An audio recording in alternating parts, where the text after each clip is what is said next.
My name is Dr. Bill Booker. I'm here with head coach of the McDonogh School, Harry Canellakis, coach of the girls program. He's been here 10 years, 7 state championships, and 2-time Maryland State Coach of the Year, multiple times the #1 team in the country.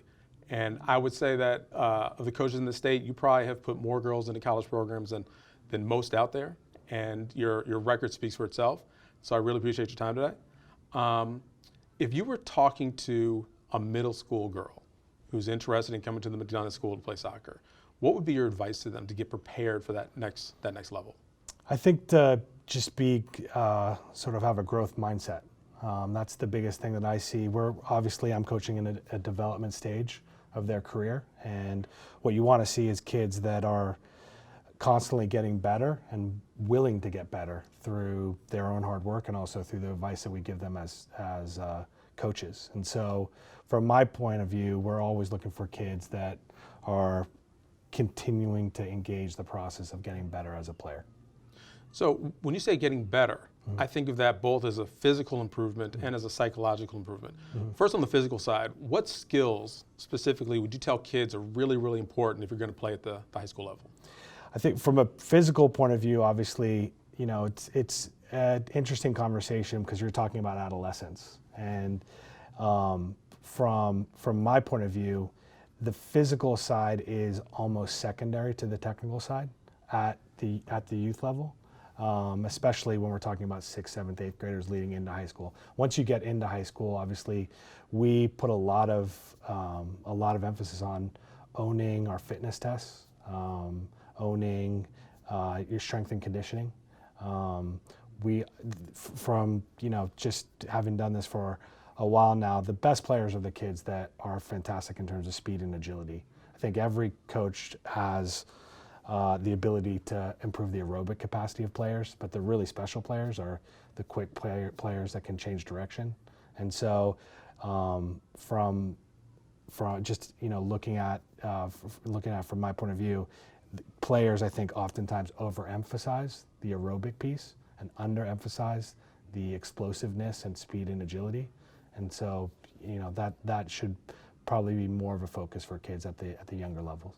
So it sounds like you have noticed that the kids who come in physically prepared, who've worked on those skills and their endurance and their explosiveness, tend to also be the kids who will continue to do that when they get to high school. Yeah, I think ultimately it's about ownership and grit, and I think kids that own their own process, that spend a lot of time on their own, working on their individual weaknesses, are usually the kids that succeed. Because ultimately, in a team setting, you're oftentimes working on team play, team tactics, and so on and so forth. And there isn't necessarily the time to hit each individual weakness that a kid has, and that's where the sort of individual ownership piece comes in.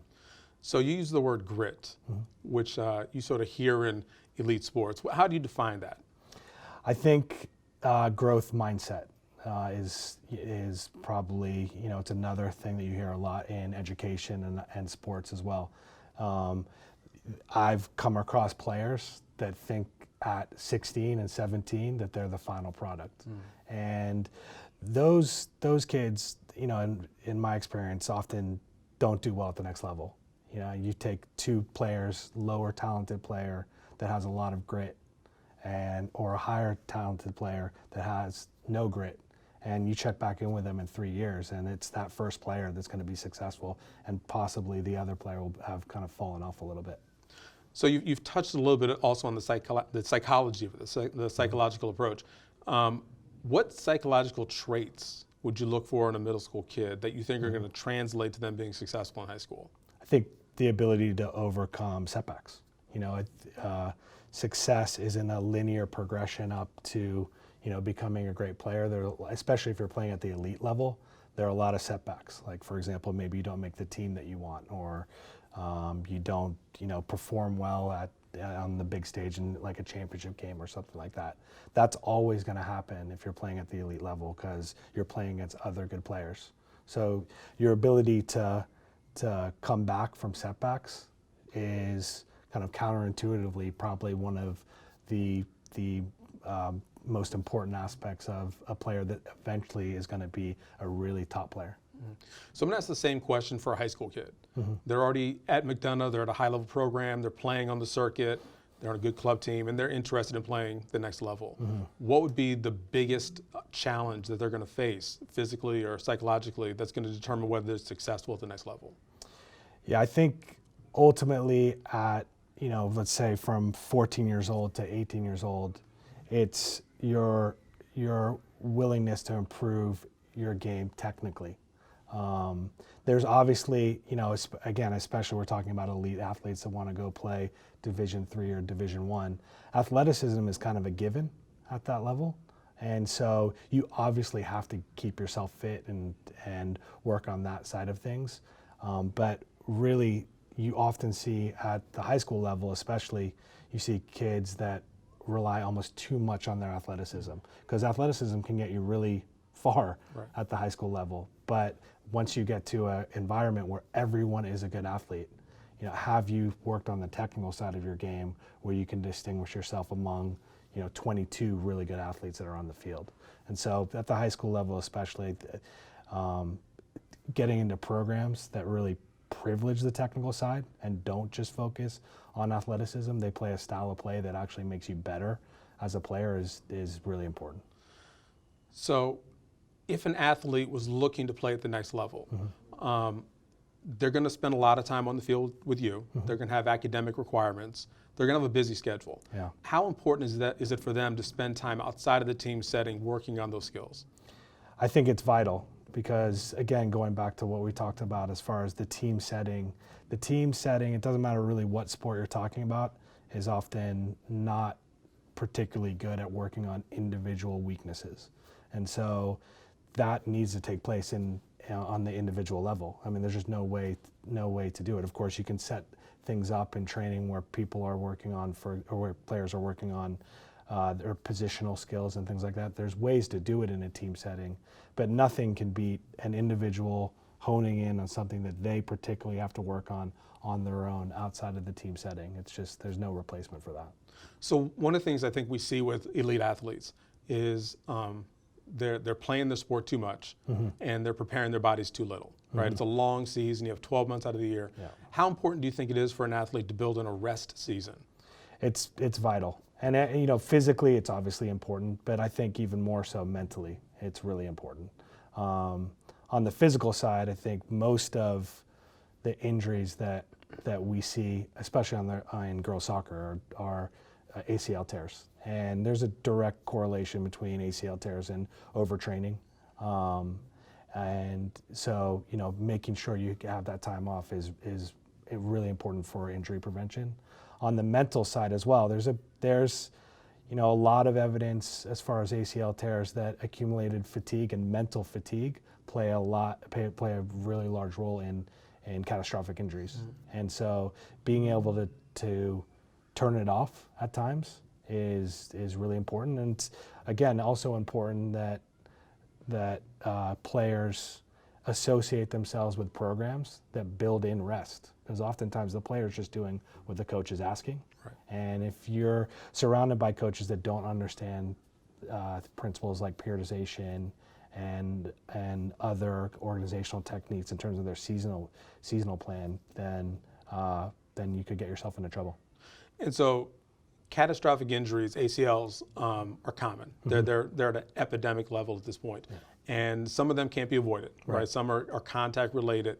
But do you think that it's important for athletes to incorporate a strength program early on, middle school, early into high school, that's going to help them build in some strength components that may limit the opportunities of injuries? Yes. Yeah, I mean, I think ultimately, and this happens on a continuum all the way up to the college level. Like, for example, if the first time you lift a weight is in the preseason of your freshman year in college, you're going to look pretty silly. Right. And I think that kind of goes for the middle schooler going into high school as well, as if the first time you're doing a fitness test of some sort or some kind of physical activity that is just you haven't been exposed to, again, you're going to feel unprepared, and then the risk of injury goes up as well. I mean, I think oftentimes when you see huge spikes in training load, it's at the top of that spike where you pick up a overuse injury.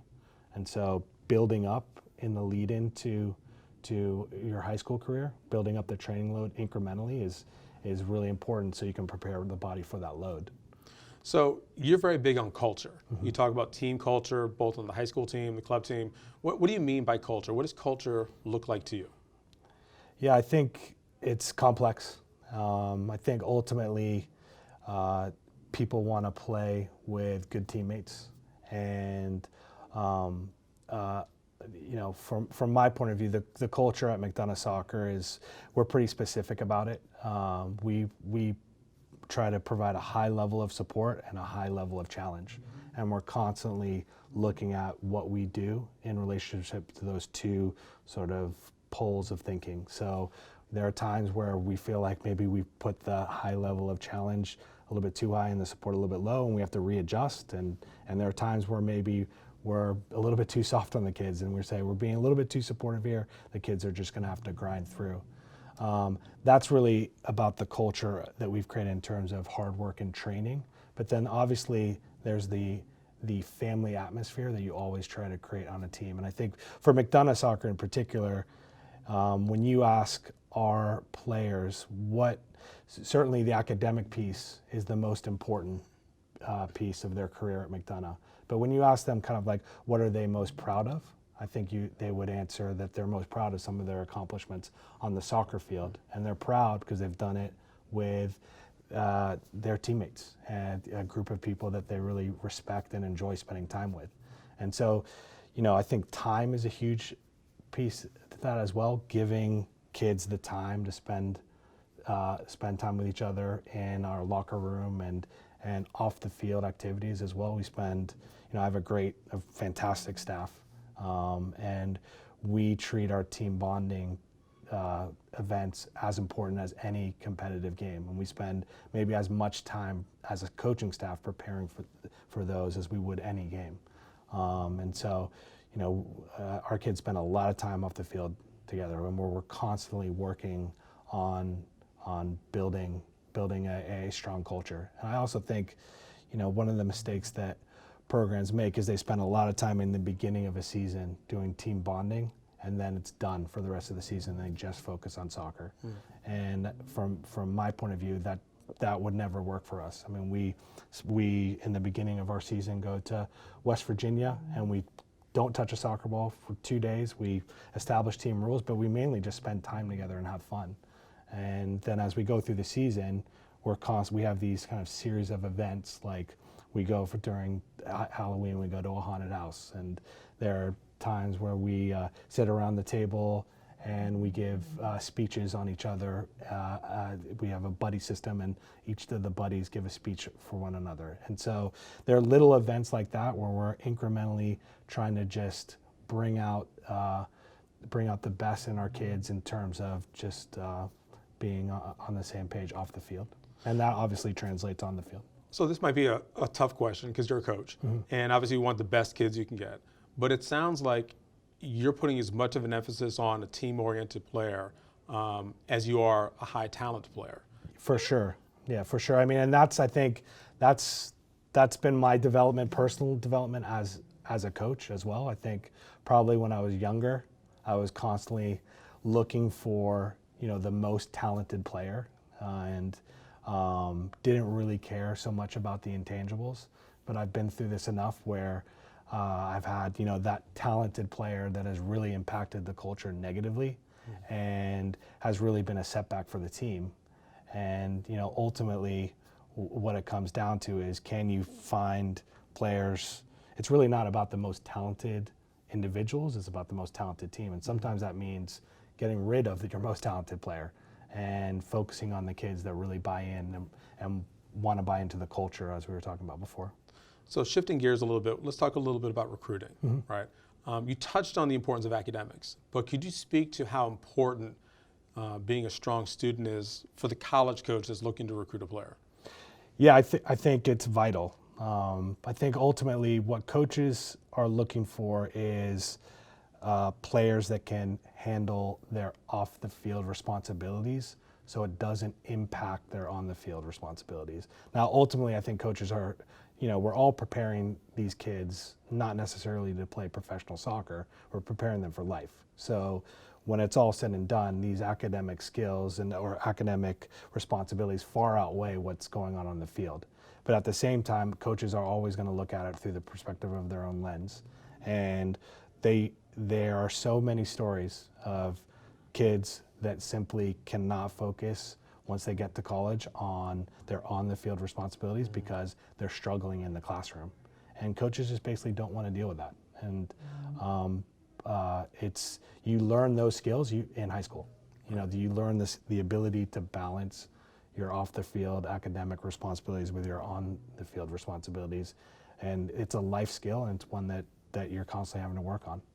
So I think one of the advantages I see with student athletes is that they learn time management at an early age. Yeah. Right? They're able to handle a lot of high-level responsibilities that maybe the regular student doesn't have to think about, especially at a place like McDonogh where there's a high academic requirement and it's going to translate into the college program. How important do you think it is for the student athlete to develop routines to basically manage their week, manage their season? It's way more important than if you weren't playing a sport, for sure. And just speaking, I played soccer my whole life. I was a much better student, relatively speaking, when I was in season as opposed to out of season. And that's because I was kind of forced to go through and schedule my week, whereas if I had a bunch of time on my hands, I might not have felt like I had to do that. And the time pressure on college athletes now is amazing. I mean, it's really like a job when you get there. And so, again, talking on the physical side, making sure you're prepared for training load, it's a little bit the same when you talk about, preparing for the time management load that's going to hit you over the head once you get to college. And it's also no longer, just a fall thing, and that changed a while back, but this is a year-round commitment once you go to college. And again, you're up in the morning and doing workouts in the weight room and then training, once or twice a day, and it's a huge time commitment. And if you're not ready for that from a time management point of view, it's going to be a shock. So when you talk to your kids who've gone to college, and I'm sure they call you back and kind of give you an update on the experience, what are some of the challenges they tell you they're facing? I think the physical piece, especially early in preseason for a freshman, it's always overwhelming. There's a lot of emphasis on fitness testing at the college level, and I think coaches have put a lot of pressure on incoming freshmen to be really fit, and if you're not fit, you're going to be found out very quick.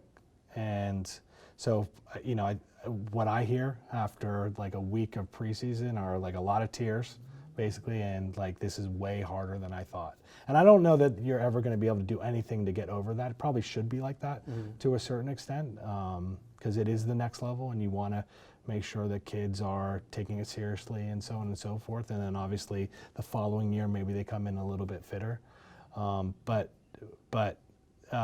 preparation is huge. Going, the psyche of a senior in high school is an interesting piece to this, because I also spent some time teaching at McDonogh, and the whole senioritis thing comes into play in April, May, and June. It also comes into play for the players as well on the field.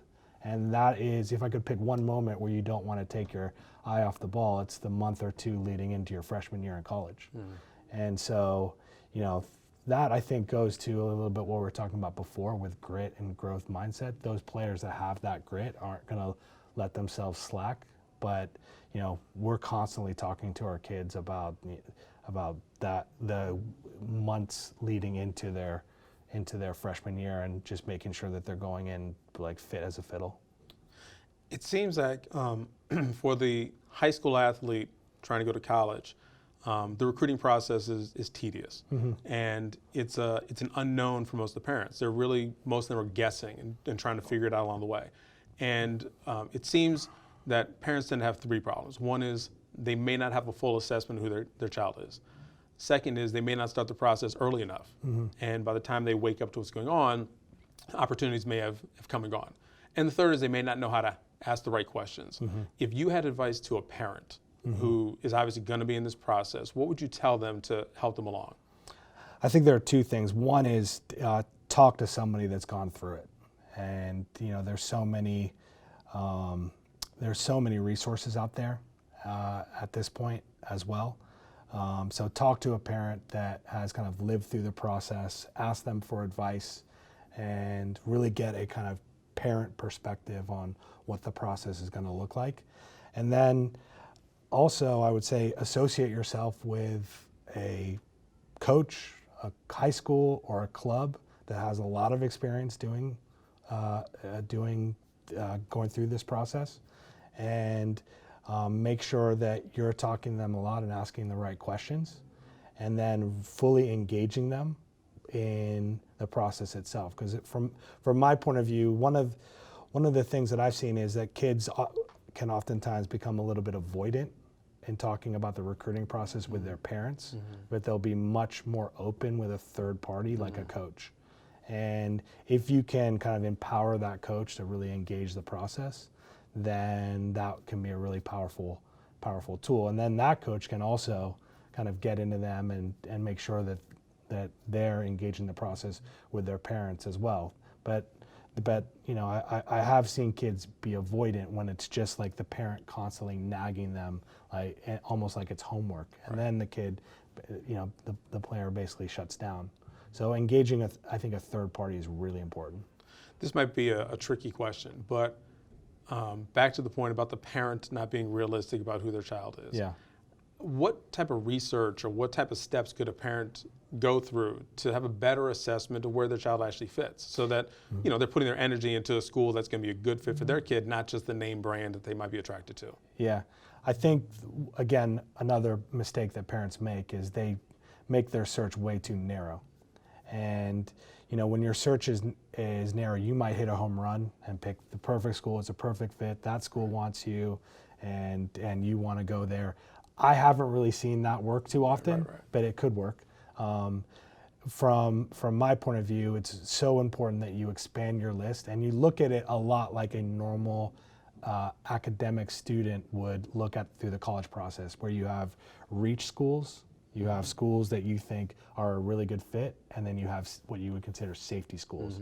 And some of those safety schools may be, maybe your top schools are Division III schools. It really does depend on the player, but if you're talking about a Division I athlete, putting some Division III schools on your list is huge, because you don't want to get to the end of the process and there's nothing there for you. And so where I'm always in the mode of telling parents and kids to expand their list to at least, and it sounds ridiculous, but at least 30 or 40 schools, especially early. I mean, it's always better to expand early and then narrow your search as you go through the process, as opposed to being very narrow in the beginning and then suddenly realizing, wow, I have to expand my search. And sometimes, like you said, it's a little bit too late.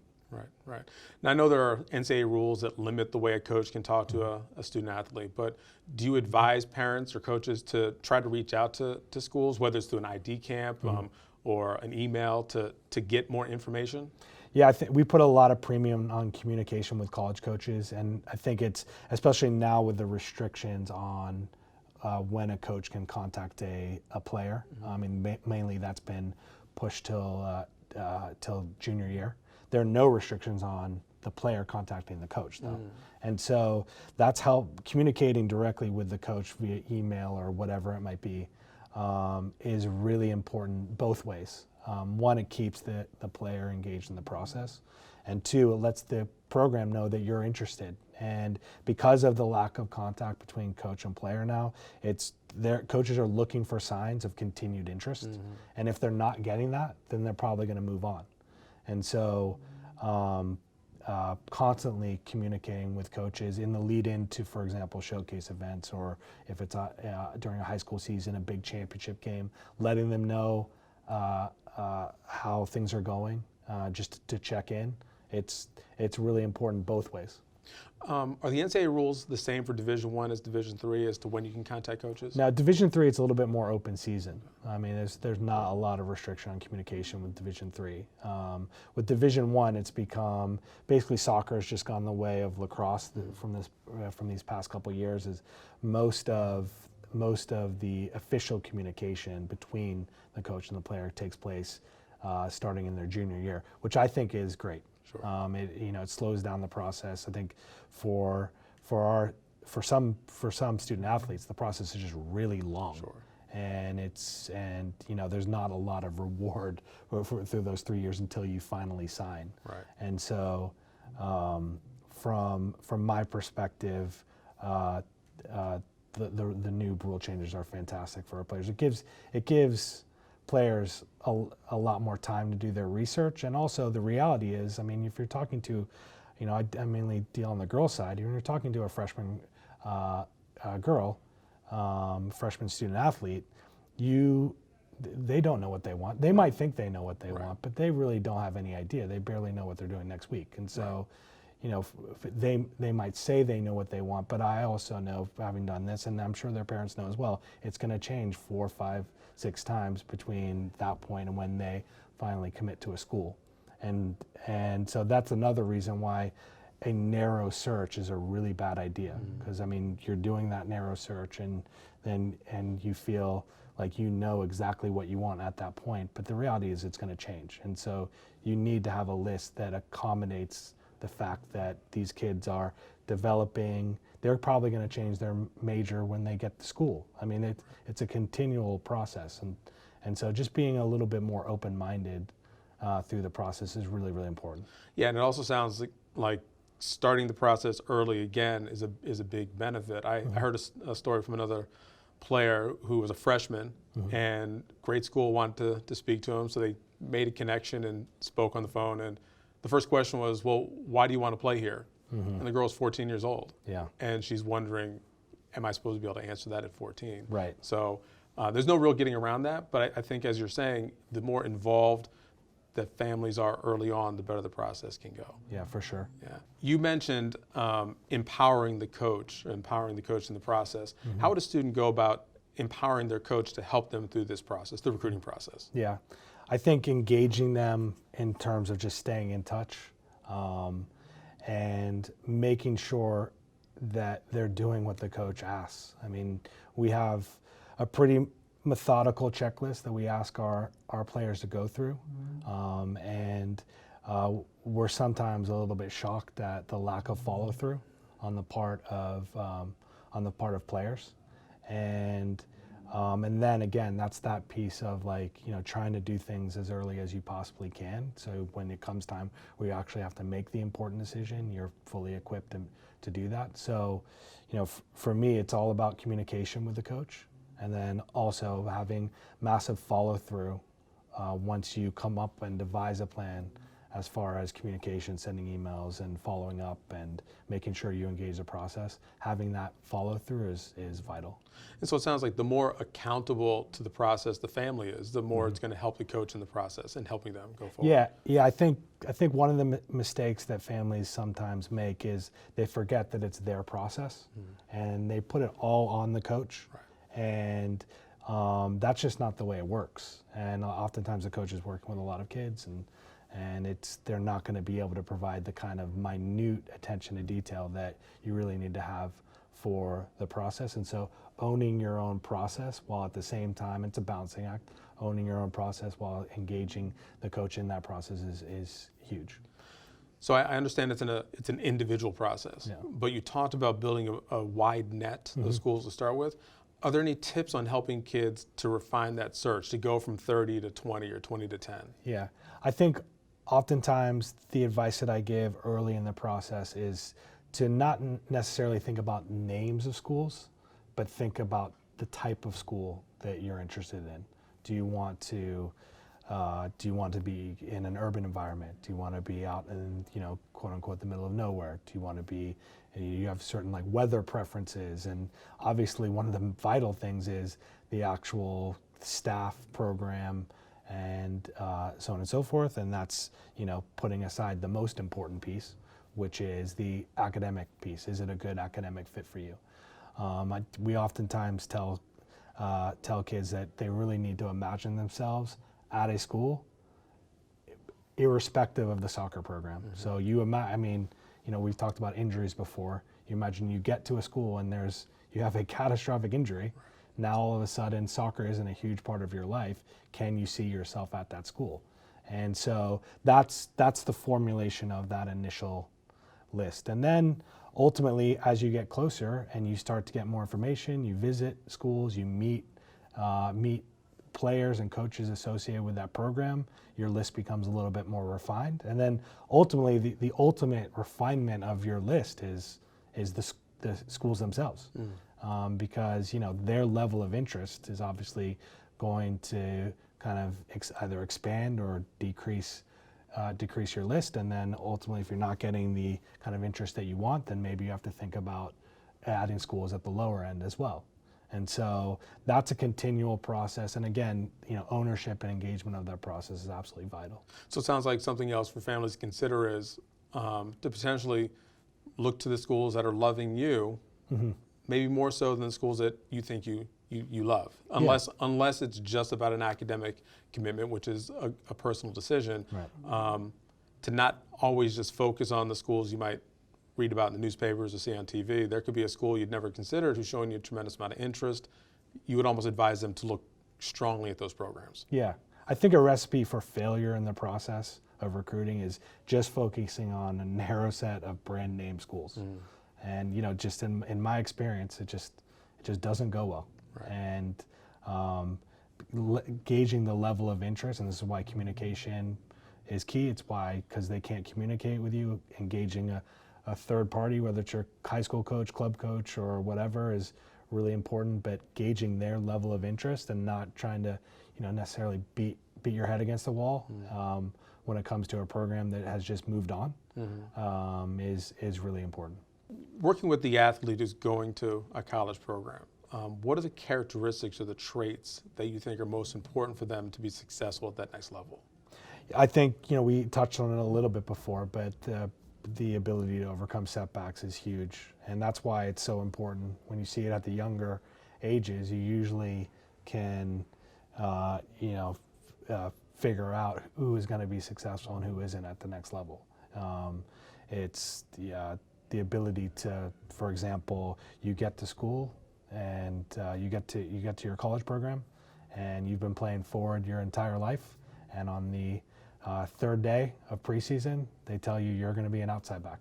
And there are a couple different ways that a player can react to that. And I think generally speaking, coaches are looking for players that are going to react well to something like that, because that's what's going to be the best for the team. That's a skill.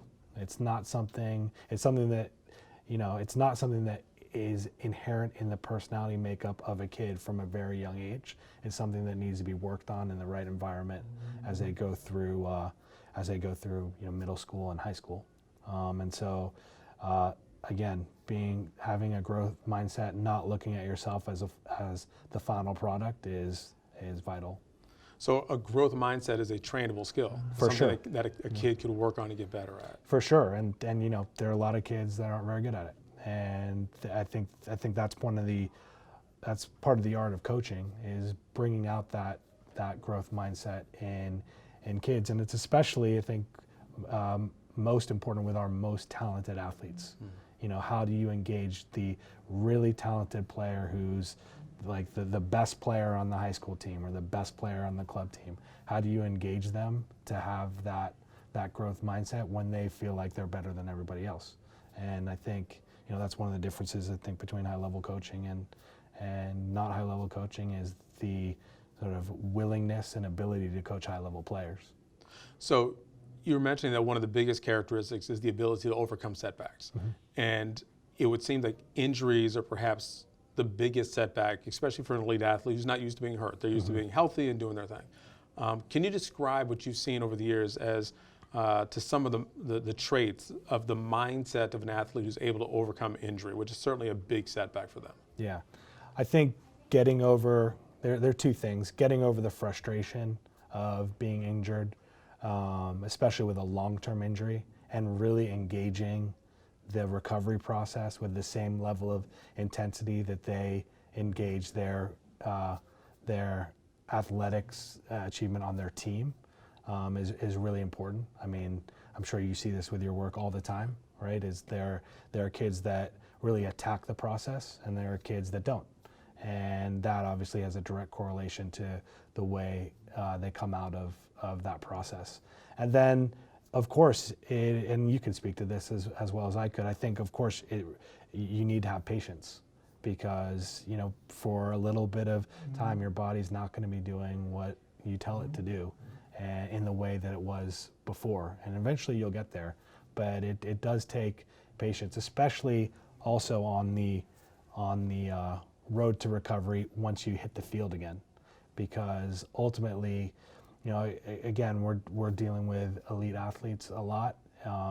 The elite team environment is often not the best environment for people to kind of slowly come back in. Right. You know, especially if they come back mid-season, where you're playing really high-level games that mean a lot to the team, and there just isn't the time to work you into games on that level. Maybe it's, you know, a couple more weeks of training and so on and so forth, and sometimes players can be really frustrated with that. So I also think it's really important that you associate yourself with a team or a club that has a really clear return to play protocol as well. So the expectations of the player coming back is aligned with your expectations in terms of what you're trying to do with the team. I'd like to thank Coach Harry Canellakis for his time today. I think this information is invaluable for the young athlete, and it's going to be very helpful in taking the middle school kid and moving them to high school, and the high school kid and moving them to college. So I really appreciate you taking the time today. Thanks, Bill. Thank you.